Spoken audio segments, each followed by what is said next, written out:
안녕하십니까? 오늘 참 많은 일들이 있었죠. 우리 침례를 받은 5분들 축하를 드립니다. 어, 제 얼마 전에 둘째 아이가 어, 사진첩을 보고 이런저런 사진을 보다가 자기 침례받은 사진을 보고 신기했던지 사진을 찍어가지고 휴대폰에 저장하는 것을 좀 봤습니다. 어릴 때 침례받을 때는 자기들이 뭐 얼떨떨한 상태에서 받았고, 지금 시간이 지나서 자기가 어릴 때 침례받았던 제 아이가 초등학교 6학년 때 침례를 받았는데 그걸 보고 나서 굉장히 의미 있는 시간을 가지더라고요. 다시 한번 우리 침례받은 분들 또 우리 가족 모두에게 축하를 드립니다. 자, 하나님이 기뻐하시는 교회 오늘 4번째 시간으로 예배를 어떻게 드려야 하는지, 예배를 잘 드릴 때 하나님께서는 기뻐하시게 됩니다. 여기 김동춘이라고 하는 성공회대학교 사회과학부 교수님이 이런 말을 했습니다. 인간은 무엇인가를 향해 예배하며 살아간다. 인간은 쇼핑센터에서 예배하며 TV 드라마 앞에서 스포츠 경기장에서 그리고 정치 권력을 향해 예배한다. 소비적 욕망에 빠진 인간은 상품을 예배한다. 물신 숭배에 끌려다니는 소비적 인간은 예배하는 인간이기도 하다. 내가 좋아하는 모든 것, 내가 열망하는 모든 것은 예배의 대상이 되며 우리는 그것을 예배하고 있다. 여러분, 꼭 예배는 종교적인 행사로 신에게만 하는 행위가 아닙니다. 여러분이 좋아하는 연예인이라든지 운동선수라든지 여러분 그런 사람들을 찬사를 보내거든요. 박수를 보내고 칭찬을 하고 감탄을 하고 좋게 말하고 자랑하고, 여러분 이것들이 다 뭐냐 하면 예배하는 행위라는 것입니다. 어떤 물건이든지 사람이든지 장소든지 심지어 음식이라든지 좋게 말하는 것은 그 대상이 자기에게 유익을 주기 때문에 그렇습니다. 맛도 주고 기쁨도 주고 뭔가 즐겁게 해주고 감동도 주고 우리는 그런 대상에게 다 찬사를 보내죠. 이 모든 것들이 예배적 행위라는 것입니다. 여러분 지난 한 주 동안에 어떤 대상에게 찬사를 보내셨습니까? 어떤 대상 때문에 감탄하셨습니까? 그런 대상이 있었습니까? 그런 대상이 없으면 재미없어 인생이. 뭔 물건을 보든지 맛있는 걸 먹었든지 뭔가 여러분을 기쁘게 하고 즐겁게 하고 자랑하고 칭찬할 게 있어야 사람이 좀 행복하지 않겠습니까? 그 대상이 우리가 하나님일 때 우리는 가장 멋지게 아름다운 꼴지어주는 인생이 될 수 있다는 것이지요. 여러분 예배라고 하는 한자는 예를 갖추어 절한다는 뜻입니다. 한자에 담긴 의미죠. 우리 예배를 영어로 worship이라 그럽니다. 이 worship이라는 단어의 원어의 의미는 물건이나 사람에게 가치를 부여하다라는 뜻이 있습니다. 여러분 어떤 대상을 예배한다는 것은 그 대상에게 엄청난 가치를 부여해서 높이고 존중한다는 뜻이 있습니다. 그렇겠죠? 여러분 물건도 높입니다. 어떤 대상도 높이거든요. 그래서 이 월십이라고 하는 단어에는 그 대상이나 존재가 나에게 굉장히 소중한 대상입니다 라고 하는 의미인 것이죠. 이게 예배에 담겨있는 의미입니다. 여러분 이 마지막 때가 되면 중요하게 경배 문제, 예배 문제가 우리에게 대두될 것이라고 하는 것은 우리가 예언을 통해서 잘 알고 있습니다. 여러분 현대진리란 말 들어보셨습니까? 현대진리가 뭐예요? 현대진리. 그 시대에 하나님의 백성인지 아닌지를 결정하는 이슈가 되는 진리죠. 예를 들어 볼게요. 여러분 노아 시대 때 하나님을 잘 믿는다라고 하는 것이 무엇을 의미했는지, 노아 시대 때 아무리 하나님을 잘 믿는다고 말해도 하나님이 노아에게 앞으로 세상이 너무 악해서 물로 세상을 심판할 것이기 때문에 너는 방주를 만들고 사람들을 방주로 초청하라 그랬습니다. 노아 시대 때 하나님을 잘 믿는다는 것은 어디에 들어가야 돼? 방주에 들어가는 것이 노아 시대 때 하나님을 잘 믿는다는 것입니다. 그럼 그게 현대 진리예요. 이스라엘 백성들이 이집트에서 종살이를 하고 있었습니다. 그 이집트에서 종살이를 할 때 하나님을 잘 믿는다는 것은 뭐예요? 하나님이 9가지 재앙을 통해서 이집트 사람들과 주변 나라들에게 하나님이 어떤 분이신지를 알리고 마지막 10번째 재앙으로 하나님이 모세를 통해서 명령을 하지요. 어린 양을 잡아가지고 문설주와 좌우 임방에다가 바르고 그 집안에 피를 바른 집안에 들어가 있어라. 그게 하나님 말씀이었습니다. 그러면 모세 시대에 적어도 이집트에 살고 있던 이스라엘 백성들이 하나님을 잘 믿는다라고 하는 것은 어떤 의미가 있었어요? 양을 잡아서 피를 바르고 그 안에 머무르는 것이 그 당시에 예수님을 잘 믿고 섬긴다는 것이죠. 여러분, 이게 현대의 진리예요. 그 시대마다 방식은 다르지만 하나님을 믿는다라고 하는 것이 어떤 삶의 모습과 행위로 드러나는 진리가 있었다는 거죠. 마지막 시대도 마찬가지라는 것입니다. 마지막 때가 되면 현대 진리는 어떻게 표현이 될 거냐 하면 일요일이라는 것과 안식일이라는 것을 통해서 현대 진리가 드러날 것입니다.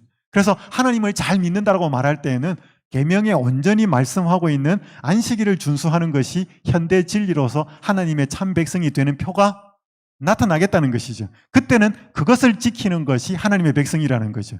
노아 방주에 들어가는 것처럼 어린 양의 피를 바르고 그 집안에 머무르는 것처럼 안식일도 마찬가지. 그래서 여러분, 우리의 삶에는 각각 시대마다 하나님을 잘 믿는다라고 하는 경배와 예배가 뭔지를 우리는 늘 대두되어 왔었습니다. 지금 시대도 마찬가지죠. 자, 그래서 오늘 저는 여러분들한테 넓은 의미의 예배를 좀 말씀을 드릴 거고, 이것은 삶으로 드리는 예배에 대해서 말씀을 좀 드릴 거고, 그 다음에 우리가 화요일, 금요일, 특별히 안식일에 드리는 좁은 의미로서 우리가 예배 드리는 공간에서 드리는 예배에 대해서 좀 말씀을 드리고요. 실질적인 예배를 잘 드리기 위해서 우리가 어떤 준비와 마음 자세가 필요한지 좀 말씀을 드리고, 마지막 부분에서는 설교를 어떻게, 예배의 한 부분인 설교를 어떻게 잘 듣고 설교를 어떻게 다 적용하고 있을지, 시간 되면 하고 시간 없으면 마치겠습니다. 자, 삶으로서의 예배 먼저 좀 살펴보겠습니다. 미가서 6장 6절 8절, 여러분 너무 잘 아시죠? 제가 파란 글자 읽을 테니까 빨간 글씨는 여러분 좀 읽어주십시오. 내가 무엇을 가지고 여호와 앞에 나아가며 높으신 하나님께 경배할까? 내가 번제물로 1년 된 송아지를 가지고 그 앞에 나아갈까? 여호와께서 천천의 수장이나 만만의 강물 같은 기름을 기뻐하실까? 내 허물을 위하여 내 맏아들을, 내 영혼의 죄로 말미암아 내 몸의 열매를 드릴까? 사람아, 주께서 선한 것이 무엇임을 내게 보이셨나니 여호와께서 내게 구하시는 것은 오직 읽습니다. 시작.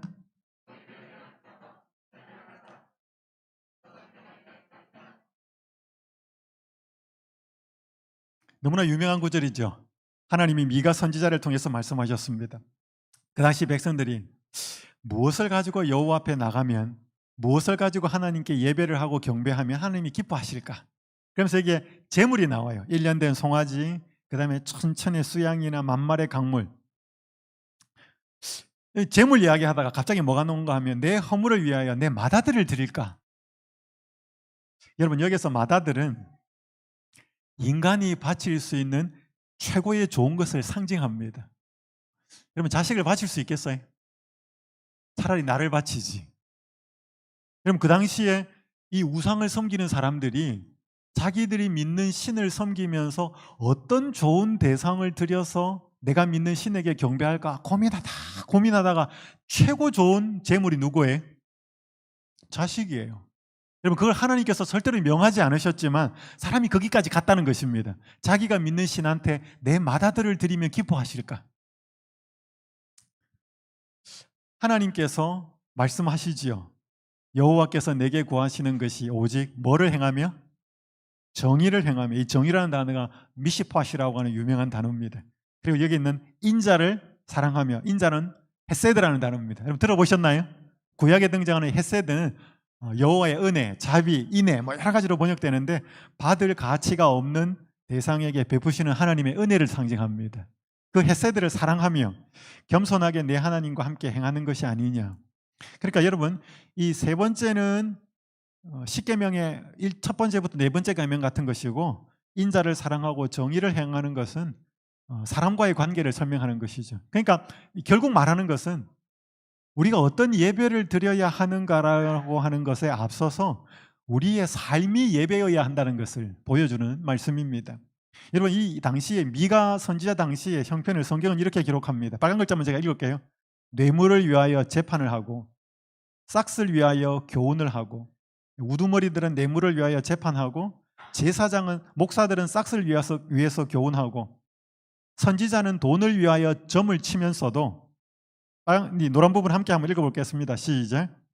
여호와를 의뢰하며 이르기를 여호와께서 우리 중에 계시지 아니하냐 재앙이 우리에게 임하지 아니하리라 하는도다. 그러니까 이 미가 당시에 백성들이 우두머리들은 판사들은 뇌물을 위해서 재판을 하고 목사들은 싹스를 위해서 교훈하고 선지자들은 돈을 위하여 점을 치고 이렇게 하면서도 뭐라고 말했는가 하면 야 우리가 여호와를 신뢰하고 우리가 여호와께 예배를 하니 여호와께서 우리 중에 계시지 않냐 우리에게 절대로 안 좋은 일은 안 일어난다. 여러분 이렇게 하고 있었던 시대가 미가 시대였습니다. 그때 하나님께서 말씀하신 것이 삶으로의 예배를 말씀하신 것이지요. 여러분 지난주에 여러분은 예배하셨습니까? 예배를 드리셨나요? 지난주에? 자, 여러분 이런 질문을 받으면 어떻게 답을 하시겠습니까? 자, 지난주에 예배에 참석하셨습니까? 오케이. 이런 질문을 받아보셨습니까? 지난주에 여러분은 삶에서 하나님을 예배하셨습니까? 이런 질문 잘 안 받죠? 안식일날 예배 드렸는지 안 드렸는지 우리는 그 질문을 받아봤어도 삶에서 하나님을 예배했는지 이런 생각 안 해보셨죠?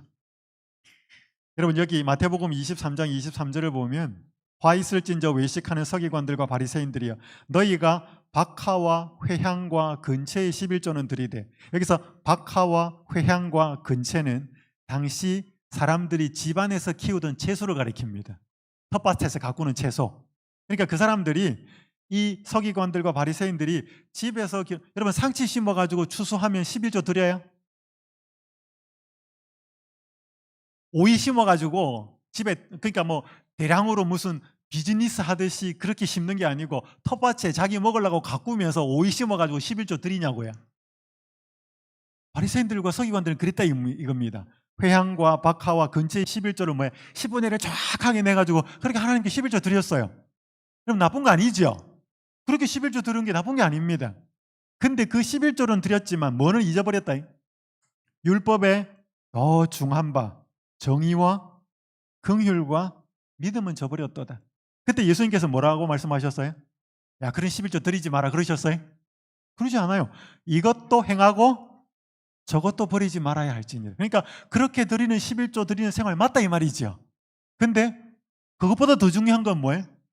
너희의 삶에서 정의와 긍휼과 믿음은 버리지 않았으면 좋겠다. 같이 하라는 거죠. 그래서 안식일 예배 드리는 것도 하고 11조 드리는 것도 하고 우리의 평소의 삶에서도 정의를 행하고 공의를 행하고 인자를 사랑하고 하나님과 겸손히 동행하고 있는지를 돌아보라는 것이지요. 자, 여러분 삶이 따르지 않으면 무익한 예배가 될 수 있습니다. 여러분 이사야하고 미가는 동시대의 선지자예요. 다 남방 유다의 선지자들이었습니다. 이거는 미가하고 거의 비슷한 때예요. 하나님께서 이사야를 통해서 이렇게 말씀하십니다. 너희의 무수한 재물이 내게 무엇이 유익하뇨? 너희가 내 앞에 보이러 오니 이것들을 누가 너희에게 요구하였느냐? 너희가 내 마당만 밟을 뿐이다. 요즘 말로 하면 교회 카페트만 밟고 있다. 오지 마라 이제. 이 재물 드리지 마라. 자, 여러분 이 하나님이 재물 가지고 오지 마라는 게 핵심 메시지일까요? 하나님이 우리가 예배 안 드리기를 바라실까요? 그렇지 않죠. 이 핵심 메시지가 뭐예요? 삶은 뭐예요? 지 마음대로 살면서 예배만 드리고 있는 이 예배 드리는 건 나 더 이상 못 받겠다는 것입니다. 자, 요즘 비가 하도 와가지고 이거 뭐 별로 의미가 없을지 모르겠지만 여러분 오랫동안 비가 오지 않을 때 사람들은 기우제를 드렸습니다. 자, 한번 보셔요.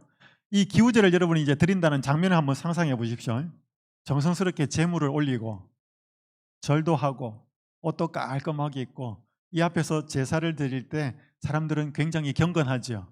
자, 이 기우제 혹은 제사를 드리는 시간과 장소를 벗어나면 이 사람들은 계속 경건해요, 안 해요? 안 하죠. 요 기우제 혹은 요 제사를 드리는 시간과 장소에서만 경건합니다. 자, 여러분은 어떠셔요? 안식일 시간을 벗어나면 우리는 일주일간의 삶에 경건해요, 안 해요? 여러분 우리 안식일 교인들한테 금요일 해질 때부터 토요일 해질 때까지는 좀 다른 시간이죠. 그 중에서도 토요일 11시부터 12시까지는 조금 더 다르죠. 그렇잖아요. 나머지 시간대는 뭐 하는 거는 불편하지 않는데 11시부터 12시까지 만약에 예배를 안 드리면 굉장히 좀 불편해. 일단 그 시간은 드려야 돼.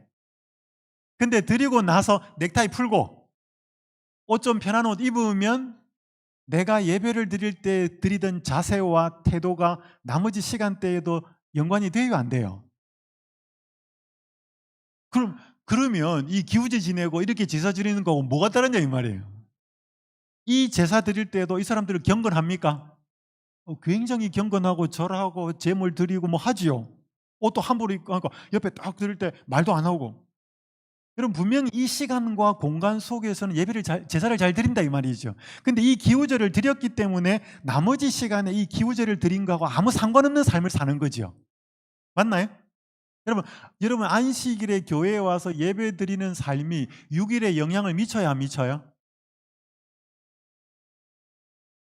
여러분 6일 동안에 사는 삶이 안식일 예배 드리는데 영향을 미쳐야 안 미쳐요? 미쳐요. 말이 좀 이상한데. 영향을 줘요. 그죠? 여러분 6일 동안에 어떤 삶을 살았는지가 안식일에 예배 드리는데 굉장히 영향을 미칩니다. 근데요, 예배를 경건하게 잘 드리고 난 뒤에 안식일에 예배가 일주일에 영향을 미칠까요? 안 미칠까요? 영향을 끼쳐요. 그래서 하나님은 6일의 삶이 안식일 예배를 드리는데 영향을 주고 안식일에 경건하게 하나님께 드리는 예배가 6일의 삶에 영향이 주어져서 이 안식일과 6일이 연관되기를 바라는 거죠. 근데 우린 대부분 그러지 않아. 6일 동안에는 그냥 살아요. 똑같이 세상 사람들하고. 그러다가 금요일 해가 지거나 이렇게 하면 목욕도 하고 옷도 갈아입고 뭐예요? 이게 변화가 되는 게 아니고 변신을 해요. 옷도 좀 깨끗한 거 입고 옛날에 원더우먼 이렇게 쫙 한 바퀴 돌면 쫙 나오듯이. 그리고 우리 예배 드리러 와. 그리고 예배를 드리면서 좀 엄숙한 것 같고 경건한 것 같아. 가서 넥타이 풀고 양복 벗고 그러면 뭐예요? 똑같아. 여러분 과연 우리가 토요일 날 예배를 드린다는 것을 빼고 나면 세상 사람들하고 우리하고 다를까요? 비슷할까요? 네? 안식일 날 와서 분명히 그 사람들은 안식일 금요일 저녁부터 토요일 어디까지는 어디 안 가고 다른 데 가. 일도 안 하고 놀러도 안 가고 뭔가 자기들의 이 태계운 교회에 오는데 그 태계운 교회에서 예배를 드리는 시간을 벗어나면 6일의 삶이 하나님 없는 사람하고 많이 다를까요? 비슷할까요? 그럼 우리한테 예배는 무슨 의미가 있냐는 거죠. 단지 그 시간을 구별해가지고 여기 와서 하나님께 찬미 부르고 설교 말씀 듣는 것으로 끝인가 이 말이죠. 여러분 가슴에 손 얹고 생각해 볼 문제입니다. 우리가 드리는 예배가 일주일의 삶에 영향을 미치는지, 우리가 일주일에 살아가고 있는 삶이 예배를 드리는데, 여러분 제가 안식일이 제일 감격스러운 때는 군대 때였어요. 그 예배 못 드리게 하고 맨날 하다가 안식일날 더 교회에 와 있으면 눈물부터 나오는 거예요. 그 예배가 그렇게 감동적일 수가 없어. 찬양을 하면 뭐예요? 다 내 이야기 같아. 여러분 혹시 시편 읽어보시면 시편이 내 이야기 같아요? 남의 이야기 같아요? 시편이 내 이야기 같은 사람은 인생이 평탄하지 않은 사람이에요. 고난이 많은 사람은 시편이 굉장히 가깝습니다. 여호와여 어떻게 이렇게 대적이 많도소이까? 다 대적이니까. 그런 구절 읽으면 막 그냥 가슴에 와닿아. 그래서 여러분 시편을 읽어서 가슴이 막 와닿으면 여러분의 삶이 고난이 많다는 거예요. 어쨌든 간에 성경 말씀이 가슴이 와닿고 예배드리는 그 감동이 있는 그게 되려면 일주일의 삶하고 뗄래야 뗄 수가 없습니다. 제가 한 감동적인 상황을 보게 됐습니다. 한 직장 여성의 간증인데 이 여성은 하나님 안 믿는 사람이 예수님이 누군지도 몰라요. 근데 특별한 계기를 통해서 예수님이 누군지 알고 싶어졌어요. 그 이유가 뭐였는가 하면 이 아가씨가 회사에서 큰 실수를 했어요. 실수를 해가지고 회사에 많은 경제적인 손실을 끼쳤습니다. 완전히 해고를 당할 수준이었죠. 근데 자기 위에 있는 윗선에 있는 상사가 더 윗선에 보고를 하지 않고 그 실수를 자기가 뒤집어 쓴 거예요. 자기가 한 것처럼 욕을 얻어먹는 거죠. 그러니까 이 밑에 있는 직원이 굉장히 불편했습니다. 하루는 고민하다가 이 상사를 찾아갑니다. 왜 그러시냐고. 차라리 제가 잘못했다고 윗선에 보고하시라고. 제가 이전에 직장을 다닐 때에는 제가 열심히 밤새우고 그렇게 열심히 한 프로젝트를 직장 상사가 마치 자기가 한 것처럼 공을 가로채가지고 위에 사람한테 보고하는 그런 상사는 봤는데, 부하 직원이 잘못했는데 그 자기가 뒤집어 쓰고 위에 사람한테 그렇게 욕을 얻어먹고 있는 상사는 처음이라고. 내가 불편해서 못 살겠으니까 그냥 사실대로 말해달라고. 안 그러면 자기가 이야기하겠다고. 왜 그러시냐고. 그렇게 이 부하 직원이 가서 말을 할 때 이 상사가 쭈뼛쭈뼛하면서 말을 안 해요. 그러다 하도 물으니까 조심스럽게 입을 엽니다. 그러면서 이렇게 말을 합니다. 나는 크리스천입니다. 거기에는 여러 의미가 있겠지만 내가 저지른 잘못의 대가를 예수 그리스도가 또 맡았다는 뜻이기도 합니다. 그분은 나 대신 십자가를 지셨습니다. 그래서 나도 힘 닿는 데까지 남들의 짐을 지고 싶습니다. 여러분, 이게 직장 상사의 답이에요. 제정신이에요? 아니에요? 아니에요. 여러분, 사람들은 직장에 왜 다녀요? 돈 벌려고 다녀요. 맞아요. 근데 여러분, 그리스도인은 직장에 돈 벌려고만 다니면 안 됩니다. 그건 세상 사람들이 그렇게 하는 거예요. 여러분, 거듭난다는 게 뭐예요? 거듭난다는 것은 종로의 계단에 의하면 새 마음을 품는다는 거예요. 새 목적과 새 동기와 새 욕망을 품는 게 거듭나는 거예요. 여러분, 세상의 사람들, 하나님 없는 사람들은 직장에 돈 벌러 갑니다. 만약에 그리스도인들도 재림 신자들도 직장에 돈 벌러만 가면 세상 사람들하고 다를 게 뭐가 있어요? 여러분, 거듭난 마음은 새 목적과 새 동기와 새 욕망을 갖는다는 게 거듭난다는 거예요. 세상 사람들은 직장에 돈 벌러만 가지만 재림 신자와 그리스도인은 직장에 돈 벌러만 가면 안 됩니다. 맞아요? 별로 동의 안 하시는 것 같아요. 여러분, 만약에 내가 하나님 없는 사람과 나가 하나님 믿는 사람인데, 여러분, 세상 사람들은 결혼을 왜 해요? 결혼 왜 하셨어요? 행복하려고 하셨잖아요. 혼자 살 때보다 행복하려고. 여러분, 세상 사람들은 다 그렇게 결혼해요. 근데 거듭난 사람이라면 결혼하는 동기와 목적도 뭐예요? 달라야 돼요. 여러분, 자녀 왜 낳으셨어요? 자녀 낳아서 부모가 행복하고 부모가 이 자녀를 잘 양육해서 자녀가 행복하는 걸 보고 싶잖아요. 여러분, 그 세상 사람들도 그렇게 해요. 거듭난 사람이라면 자녀를 양육하는 목적도 동기도 달라야 돼요. 여러분, 그래야 그 사람이 거듭난 사람이에요. 그래서 여러분, 이건 제정신 아니에요. 제정신 아니고 이거는 거듭난 정신이에요. 예수의 정신이니까. 여러분, 이렇게 할 때 세상 사람들은 다르게 보지요. 여러분, 우리가 만약에 세상 사람들하고 똑같이 회사에서 돈 버는 것으로만 회사를 다닌다 그러면 무슨 빛이 되겠어요? 여러분, 이 아가씨가 이것 때문에 예수님이 누군지 궁금해진 것입니다.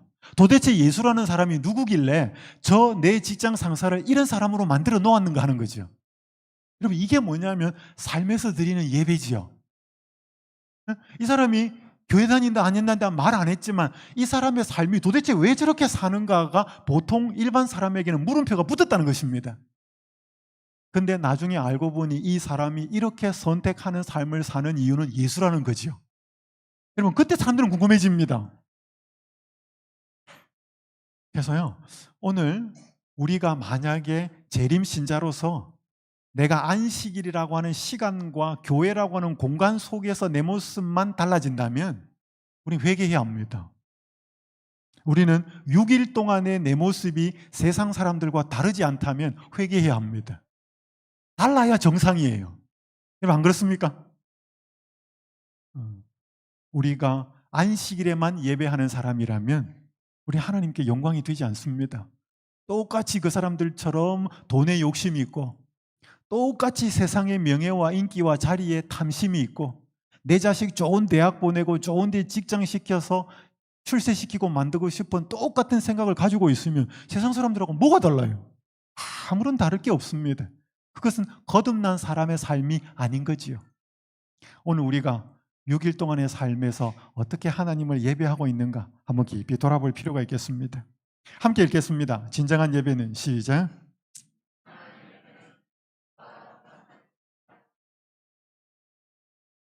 설교는 흔히 맺히는 값싼 열매이나 빈민과 고아와 과부를 돌아보는 선한 행실에 나타난 예배는 참 열매로서 좋은 나무에서 자연스럽게 자란다. 여러분, 제가 여기서 입에 아무리 거품 물고 설교 번지르하게 잘해봐도 이건 값싼 열매예요.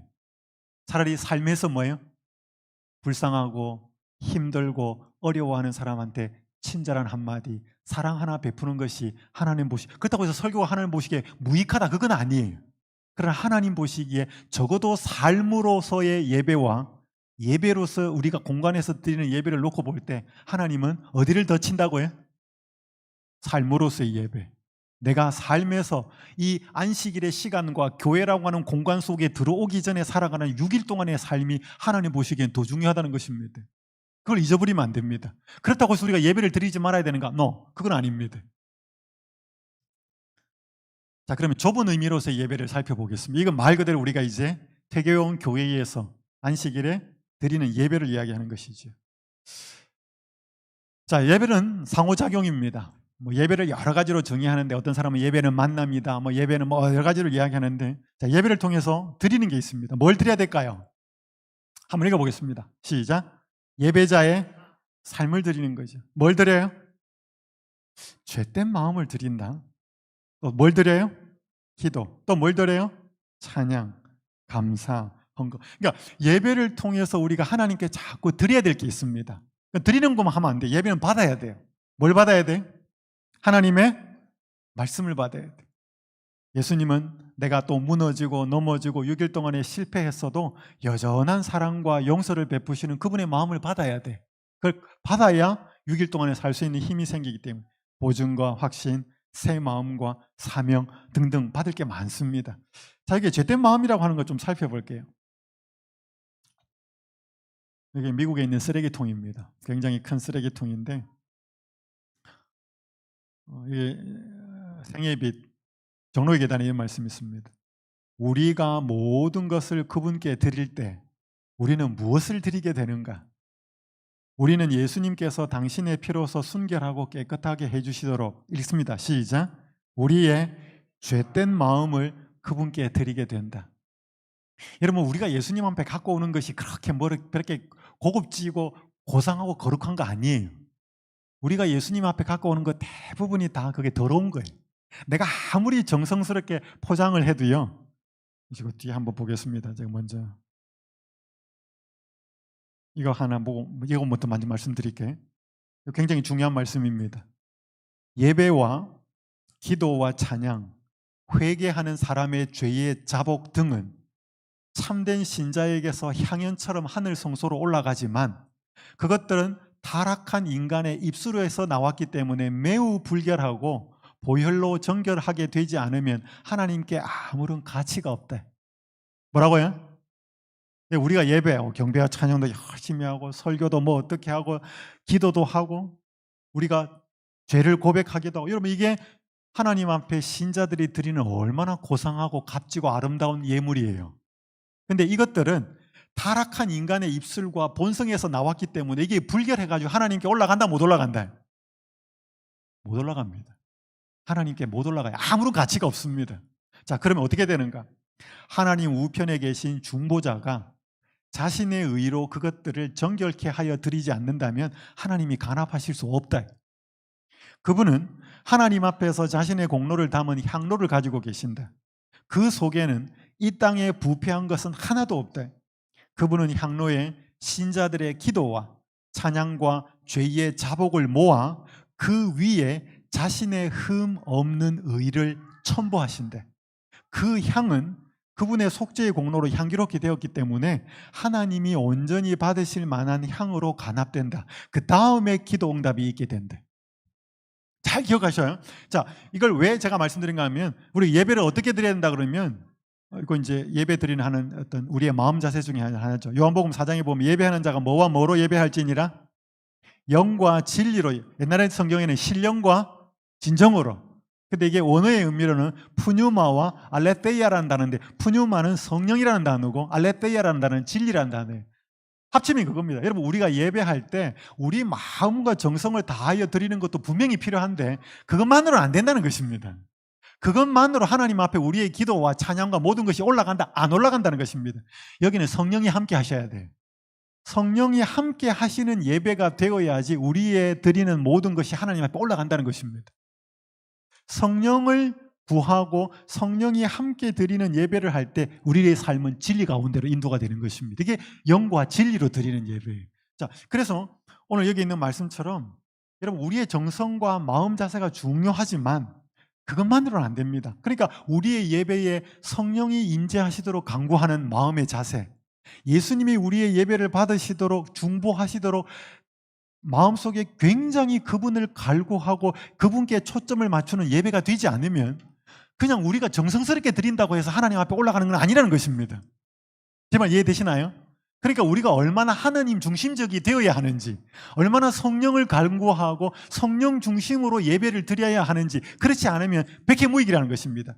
내가 아무리 옷을 깔끔하게 입고 오고 아무리 예배 드리는 장소를 세팅을 잘하고 모든 것이 흠 없고 점 없이 만들어 놓아도 거기에 성령이 역사하지 않으면, 예수 그리스도의 중보가 더해지지 않으면 우리의 드리는 예배는 하나님 앞에 아무런 가치가 없다는 것입니다.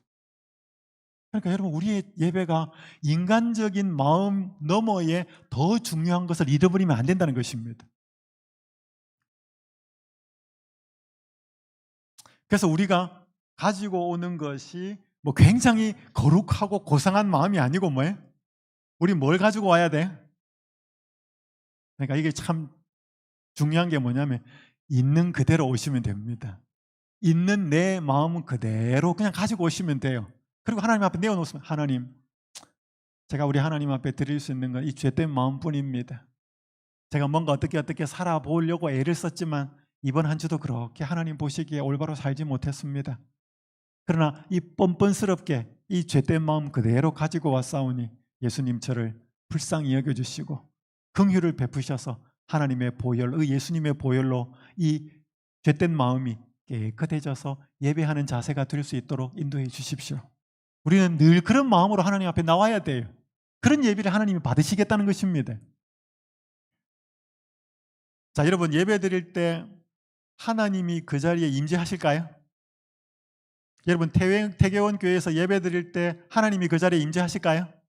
함께 읽겠습니다. 마태복음 18장 20절 시작.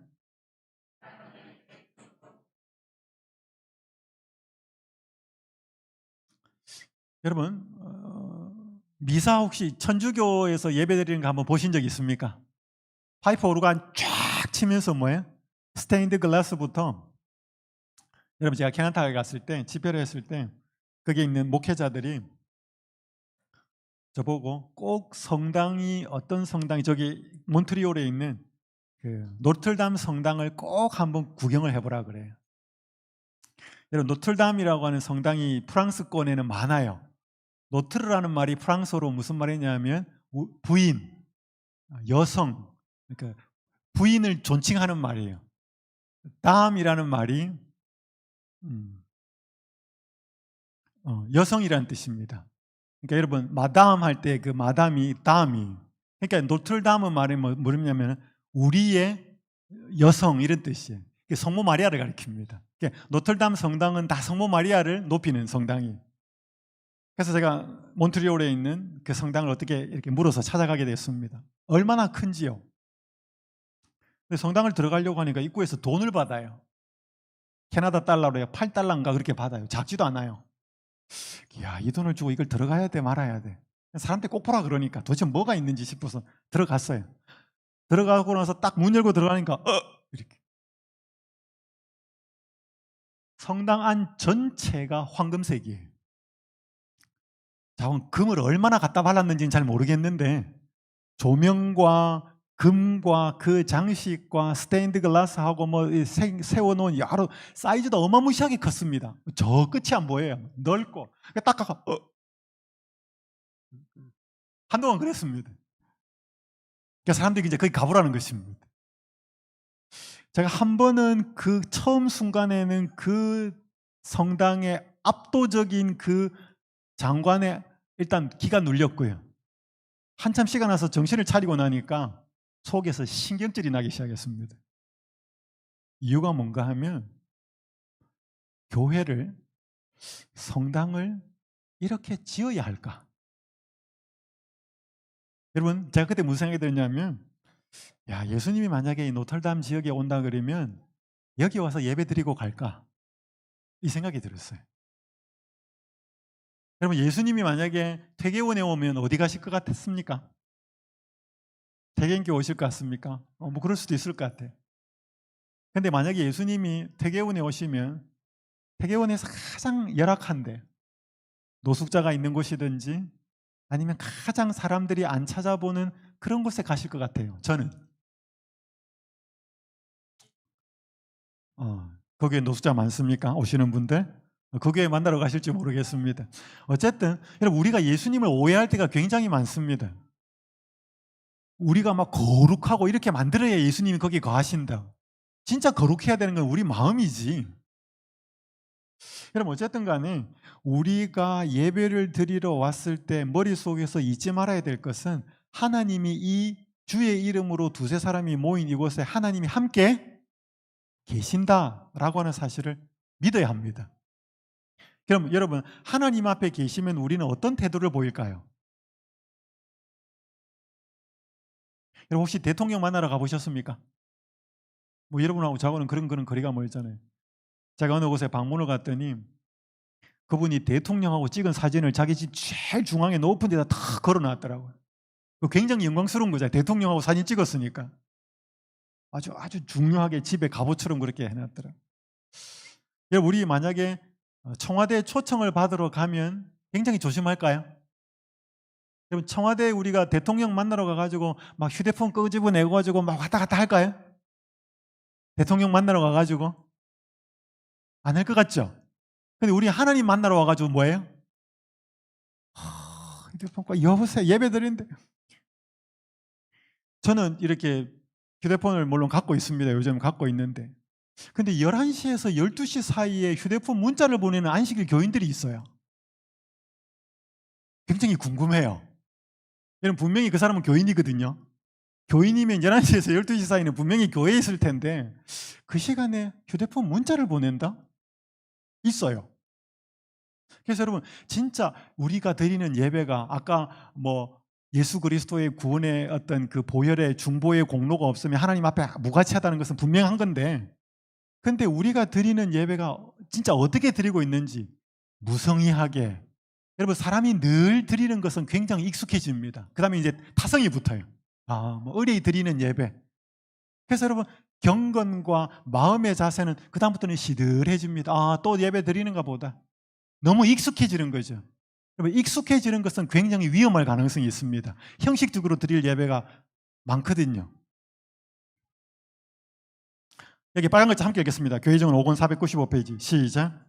하나님의 집에 대한 존경심이 거의 사라져버린 것이 너무도 분명한 사실이다. 여러분 이 예배드리는 공간이 회개온 교회가 예배드리는 공간이 엄청나게 무슨 건물 건축 재료가 좋아서가 아니고 거기에 내 이름으로 모인 곳에서 나도 함께 있겠다는 하나님의 말씀에 의해서 하나님이 임재하고 계시잖아요. 그러면 하나님 앞에 들어가는 거죠. 그럼 우리 자세가 달라야 될까요? 달라야 돼요. 여러분 우리 대통령 앞에 들어갈 때도 뭐예요? 우리 얼마나 최선의 자세를 하고 경건하고 예모 있고 그렇게 들어가겠습니까? 하나님을 만나러 가는데 우리는 아무렇게나 들어간다는 거죠. 근데 천주교 같은 경우는 그걸 분위기로 잡습니다. 파이프 오르간 쫙 깔지요. 높지요. 그 다음에 아주 옷을 입은 사람들이 경건하게 뭔가 이렇게 톡 하면서 이렇게 하면 사람들이 그 분위기에 압도가 됩니다. 그런 데서 예배 드리고 미사 드린 사람이 교회에 오면요 굉장히 어수선해 보입니다. 물론 우리가 활기차야 되고 하는 것은 필요하지만 하나님 앞에 예배를 드린다라고 하는 그 자세에 대해서는 다시 한번 생각해 봐야 됩니다. 진짜 내가 하나님의 집에 대한 존경심을 가지고 있는지, 하나님의 임재 앞에서 내가 예배를 드리고 있다고 하는 사실을 기억하고 있는지. 여러분 여기 다윗이 이렇게 기도했습니다. 주의 궁정에서의 한 날이 다른 곳에서의 첫날보다 나은즉 악인의 장막에 사는 것보다 내 하나님 성전의 문지기로 있는 것이 좋사오니. 아시죠? 그죠? 유명한 성경 구절이에요. 여러분 얼마나 나으면 첫날보다 나을까? 한 날이 1000배가 좋을까? 여러분 세상 어디보다 하나님의 성전이 1000배가 좋을까요?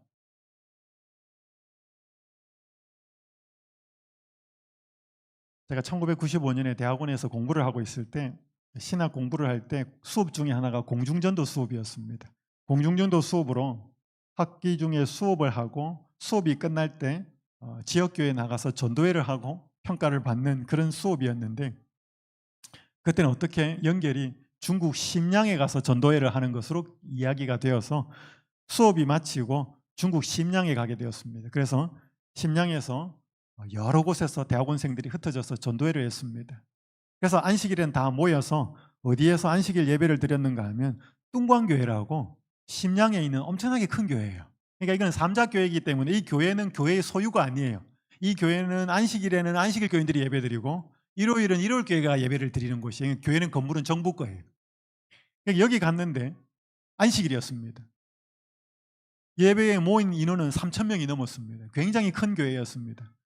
근데요, 여러분 여기에 중국 주민들 한족이었습니다. 여기는 조선족이 없고 거의 100% 한족이었는데 예배를 드리는 사람들의 옷이 그렇게 뭐 엄청나게 깔끔하다 그런 건 아니에요. 그냥 평범한 사람들이.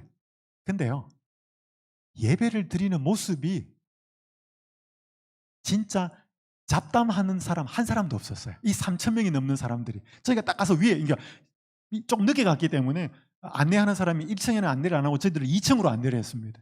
2층에서 딱 예배를 드는데 이 분위기가요, 느낌이 아주 장엄하고 경건하고, 이 예배 설교를 누가 했냐면 이 목사가 여자예요. 근데 앞에서 이렇게 설교를 하는데 제가 이렇게 예배를 드리면서 이렇게 한 번씩 이렇게 둘러봤어요. 노트 같은 거를 꺼내가지고요, 열심히 받아 적으면서 단 한마디도 놓치지 않으려고 딱 집중해가지고, 우리 같은 경우는 뭐 이야기도 하고 관심도 가지고 뭣도 제가 예배 드리러 가가지고 그 예배 드리는 사람 모습에 더 감동을 받았습니다. 와, 예배를 이렇게도 드리고 있구나. 안식일 교인들이에요. 그리고 또 주중에는 흩어졌습니다. 그래서 각 지역에서 전도회를 하는데요, 이제 대학원생들이 여러 명이 갔으니까 이제 시간을, 그래서 한 교회를 갔는데 대학원생 3명이 갔습니다. 목사님도 계셨고.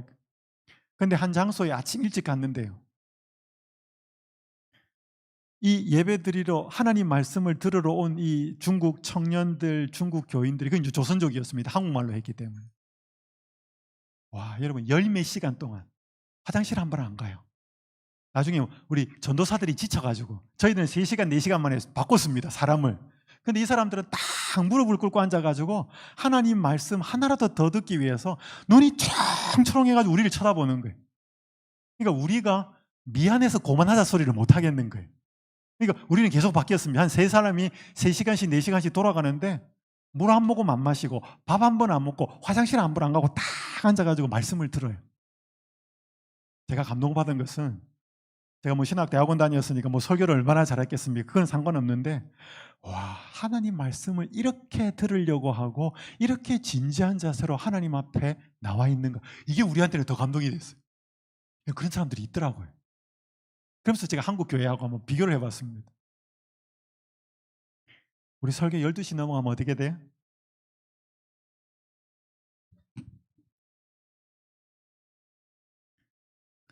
여러분, 우리 교회에 설교를 언제 시작해도 설교 12시에 끝마치는 목사님 계셨잖아요. 잘 모르십니까? 무슨 목사님 계셨는데 그분 시계 딱 놓고 시작하잖아요. 그분은 어떤 행사가 있어가지고 하다가도 그분은 12시 딱 되면 설교하다가도 끝내버립니다. 근데 지금 연수원에 있는 원장님, 우리 박모 목사님은 완전히 반대예요. 설교 시간과 상관없이 그분은 자기가 준비한 설교를 다 합니다. 뭐 아무리 앞에 행사가 길어가지고 설교를 시작을 12시에 시작해도 그분 자기 설교 다 해요. 근데 우리가 하나님 앞에 예배 드린다고 하면서 우리는 너무 뭔가 인간적으로 정해놓은 룰이 너무 많은 거죠. 한번 제가 지금도 이 예배 드렸던 이 모습은 정말 잊혀지지 않아요. 얼마나 말씀 앞에 진지하고 예배 드리는 그 태도가 엄숙하고 경건한지.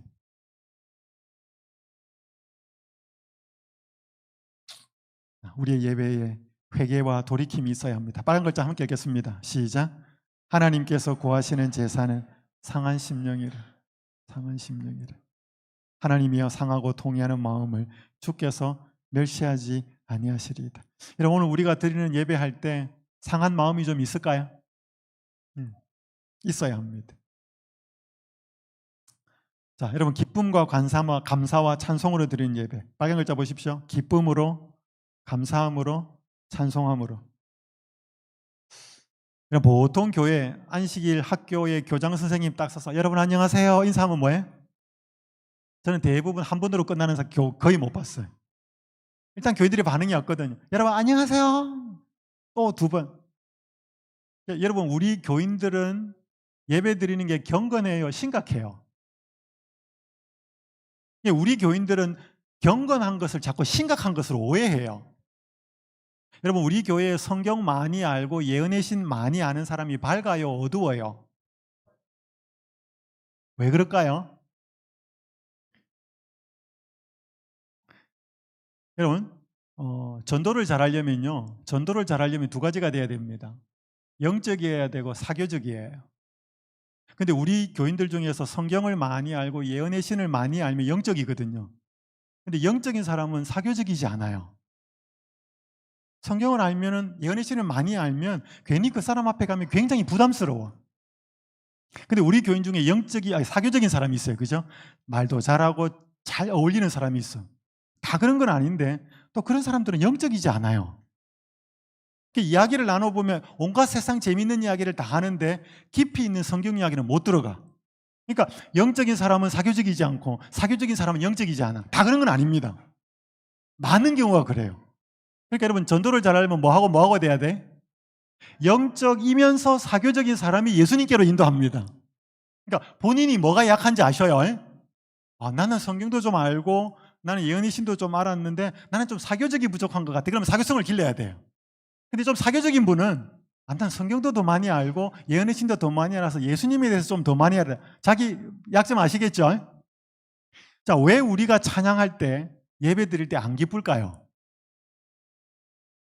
저는요, 찬양할 때, 경배와 찬양을 하거나 교인들이 찬양할 때 저는 노래를 어떻게 부르는지 저는 관심 없어요. 근데 찬양하는 얼굴을 봅니다. 저는 노래를 못해요. 저는 초등학교 5학년 때 별명이 음악가였습니다. 왜 음악가였나? 통신표 음악가를 받아서 그래요. 초등학교 5학년 때 1학기 때 수업을 하는데 담임선생님 들어오셨어요. 통신표에 이제 수음이한가를 매기던 시절인데 저하고 여학생 이름 둘이를 부르면서 선생님이 그러는 거예요. 이 중에 음악은 한 명은 양이고 한 명은 가다. 충격이었습니다. 그래서 그때 음악책이 들어있었어요. 음악책을 다 꺼내면서 노래를 시킬 거다. 통신표에 양은 받아야지 어떻게 가를 받겠나. 가방에서 음악책을 딱 꺼내는데 담임선생님이 조용히 저 이름을 부르는 거예요. 재호야, 어떻게 여학생이 통신표에 음악 가를 받아가겠니? 끝. 그러니까 제가 음악 간지 아이들 친구들이 다 있는 데서 음악. 그래서 그 다음부터 친구들이 저보고 어이 음악가? 제가 음악가였어요. 그래서 저는 노래를 못합니다. 노래는 못하는데 제가 찬양을 하는 사람들의 모습을 봅니다. 노래는 잘 못해도요, 찬양을 하는 모습이 얼굴이 환하고 진짜 기뻐서 찬양하는 사람이 있어요. 여러분 그 사람들의 감동이 있어요. 여러분 우리가 노래까지 잘하면 금상첨화지요. 근데 오늘 우리 찬양하는 모습은 내 일주일의 삶하고 전혀 상관이 없는 게 아니에요. 내가 일주일에서 하나님 만난 경험도 없고 내가 일주일 속에서 하나님의 기도 응답을 받은 것도 없고 그냥 정신없이 세상 사람들하고 똑같이 살다가 교회에 탁 왔는데 무슨 그 찬양이 감동이 있겠습니까? 그래서요, 여러분 6일의 삶에서 하나님과 진지하게 교제하는 삶이 없으면 안식일 날 드리는 예배는 늘 안식일학교 교장에 여러분 웃으세요. 옆 사람은 맨날 그거예요. 자, 한 가지 질문 드릴게요.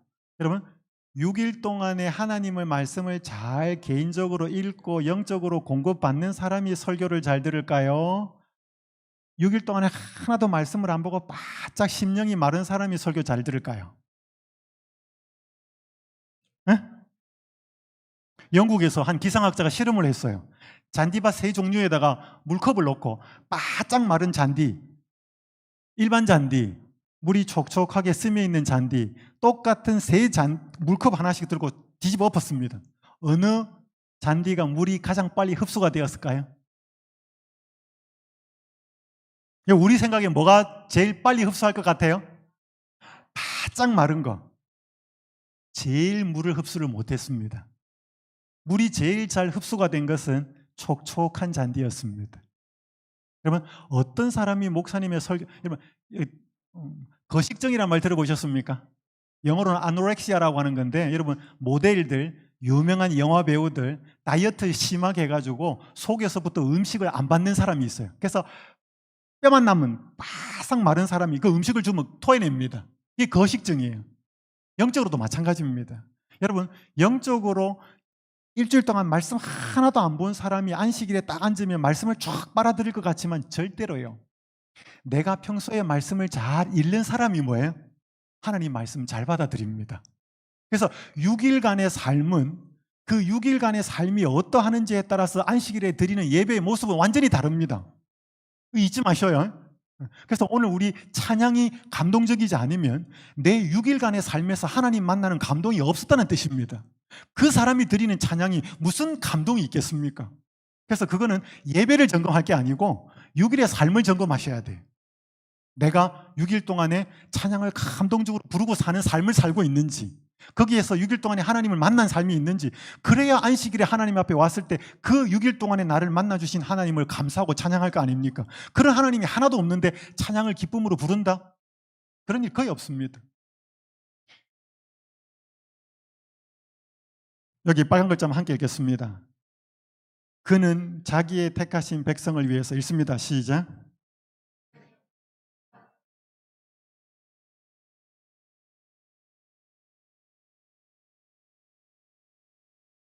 여러분, 부모로서 자녀가 막 콧노래를 부르면서 지내는 걸 보면 어때요? 기쁘죠? 자녀가 막 우거지상하고 있는 것보다 노래를 막 부르면서 막 즐겁게 있는 모습을 보면 부모가 얼마나 기쁘겠어요? 하나님도 그럴까요? 하나님도 우리의 삶에서 찬양을 막 부르고 콧노래를 부르며 사는 모습을 보면 하나님 그거 보고 싶지 않겠습니까? 하나님이 우리를 위해서 심령이 감사로 벅찰 만큼 일을 하셨는데도 우리가 찬양을 그처럼 하지 않는 것을 보고 슬퍼하신다는 거예요. 어거스틴이 이런 말 했습니다.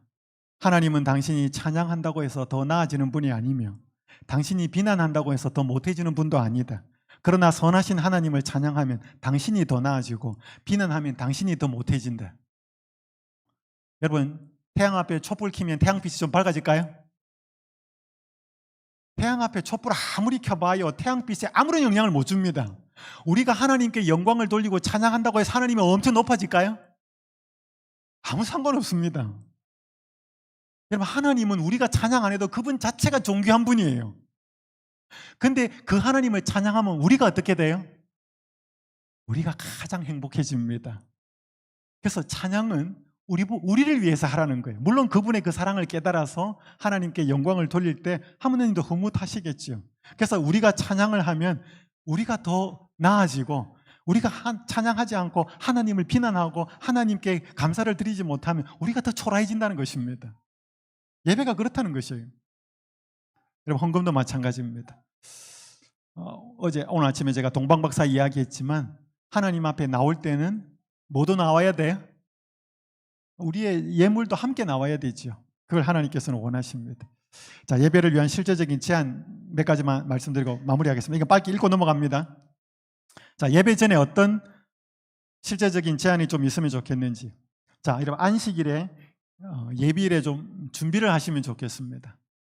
요즘 그 진리 횃불 교회에서는 오후 3시가 되면 문자가 뜹니다.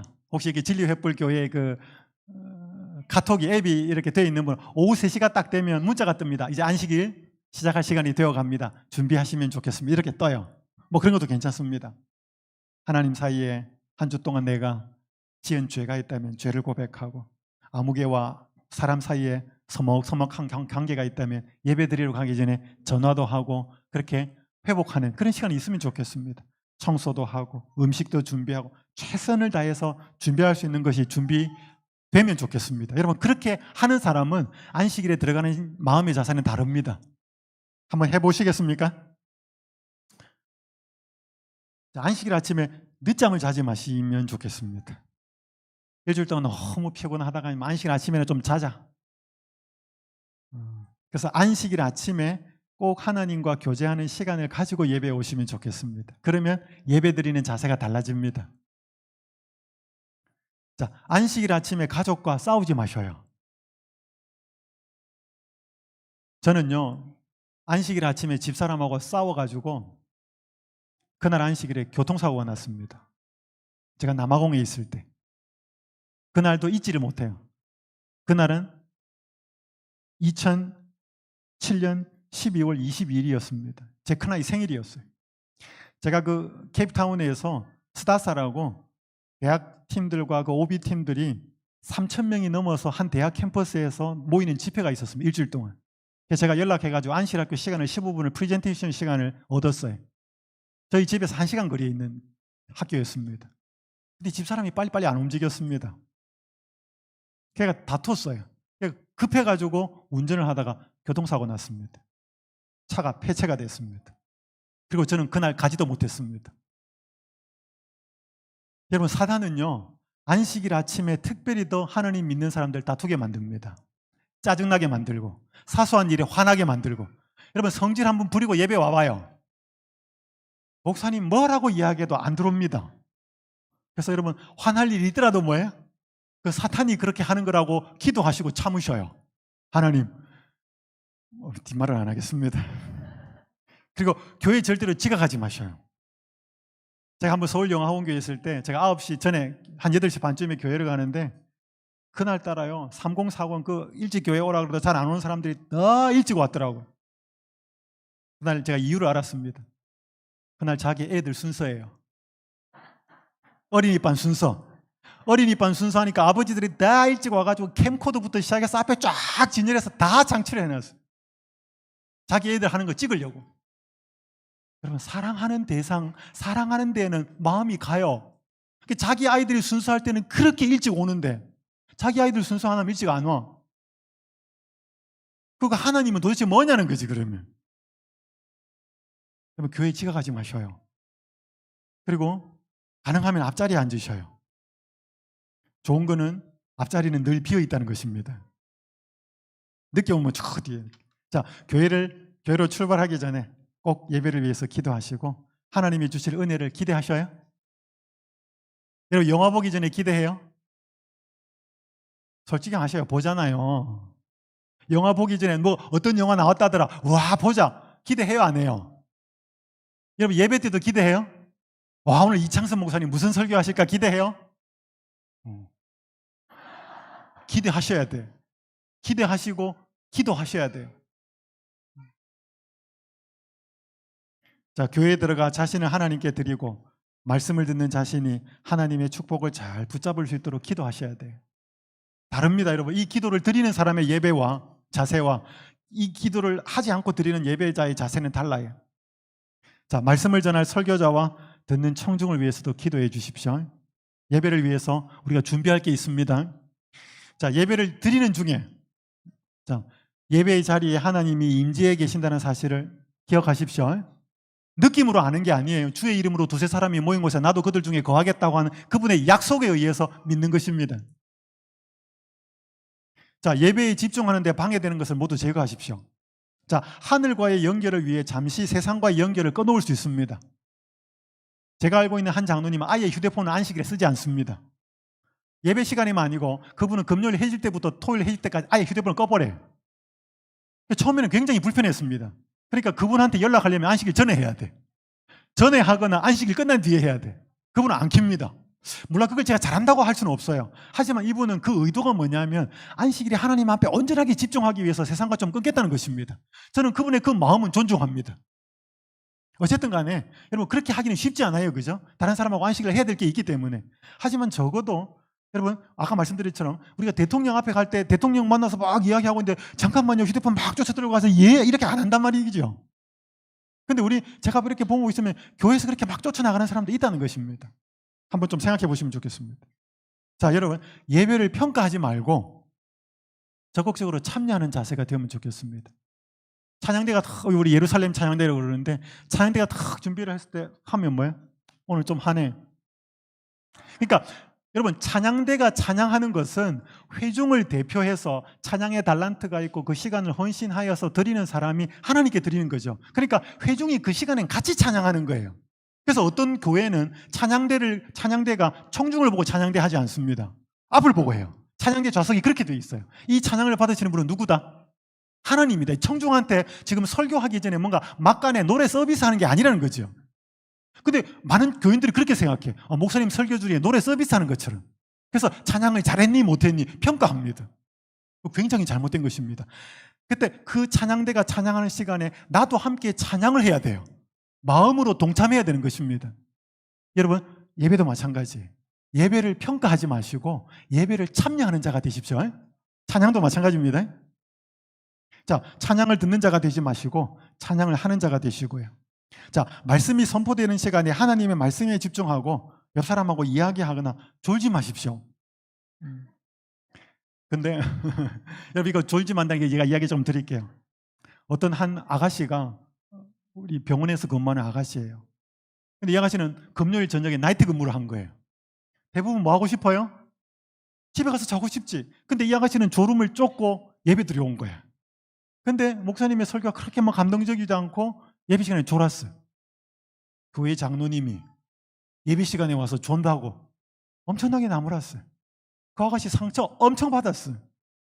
자기가 집에 가서 어제 저녁에 밤에 근무했기 때문에 오늘 내가 집에 가서 잘 수도 있는데 내가 그거 졸음을 쫓고 예배 드리러 왔는데 그래서 잠깐 졸았는데 장로님이 예배 시간에 존다고. 그래서 여러분, 예배 시간에 조는 분 너무 뭐라 하지 마셔요. 그분이 그 밤에 진짜 어떻게 하고 온지 몰라요. 그래라도 온 것도 감사하잖아요, 그죠? 그렇지만 본인은 노력해야 돼. 본인은 뭐 찬물로 세수를 하고 오든지 뭐 물을 마시든지 어쨌든 간에 아니면 뒤에 서서 듣든지 그러면 최선을 다해서 내가 하나님 앞에 예배 드리려고 애를 써야 돼요. 설교를 기록하는 건 좋은 습관입니다. 자, 선포되는 말씀을 어느 누구에게도 아닌 자신에게 적용하면 좋겠습니다. 듣고 있다가 아무개 집사가 이 설교 꼭 들어야 되는데 우리 남편이 이 설교를 들었어야 되는데 여러분, 그 남편과 아무개 집사에게도 그 말씀이 필요할지 모릅니다. 그러나 그 말씀이 1차적으로 누구한테 필요한 거예요? 나한테. 잊지 마셔요.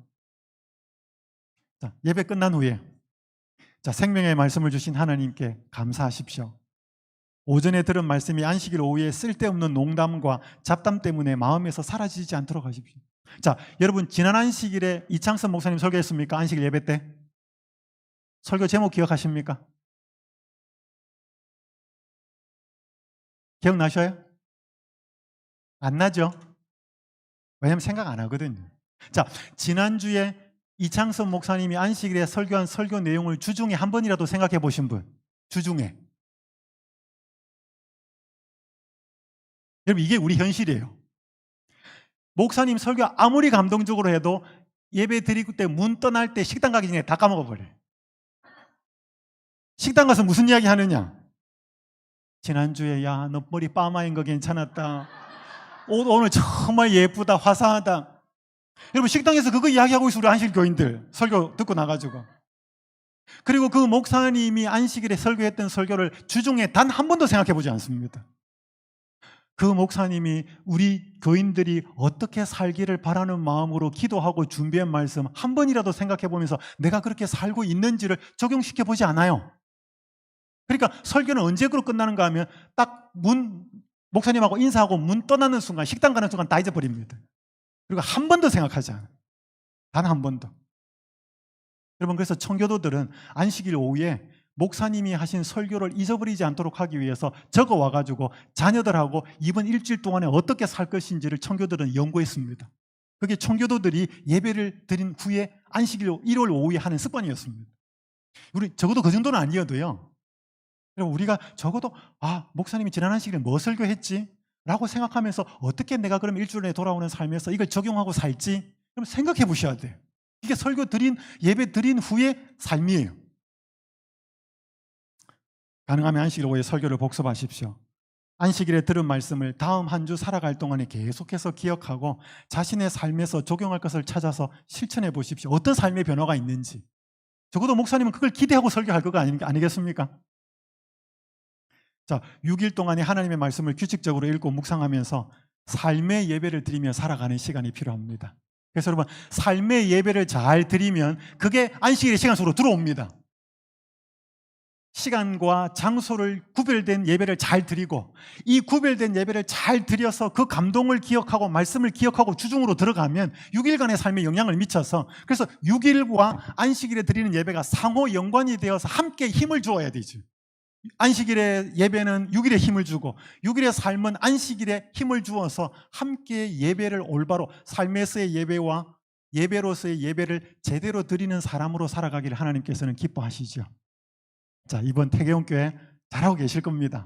그래서 여기 있는 것처럼 여러분 이거 그냥 설교 어떻게 들어야 될 것인지는 앞에 내용하고 비슷합니다. 읽어보십시오.